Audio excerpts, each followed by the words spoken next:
So hello guys, are you tired of writing messy state management in Flutter? You want to build a powerful and scalable application easily? You want to write simpler code and supercharge your applications? So before that, my name is Aguda Janamotayo. I'm from Nigeria. I've been doing Flutter development for up to 5 years now. Then I've built different application across that's cross platforms application. Then yeah, I've helped to shift faster and use clean architecture that's in my code.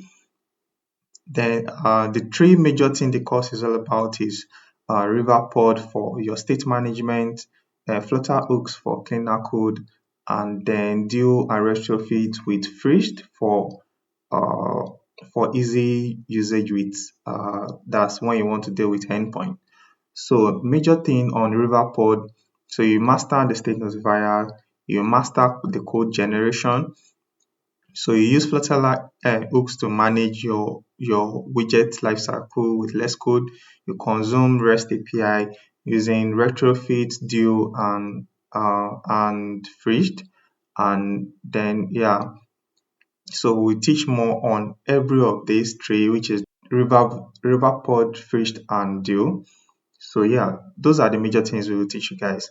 So I after this course, you should be very confident with using Riverpod in any of your projects, using Frished, also using Hook widgets for simpler code, and also using Deal and Retrofit. So thank you guys. See you in the course.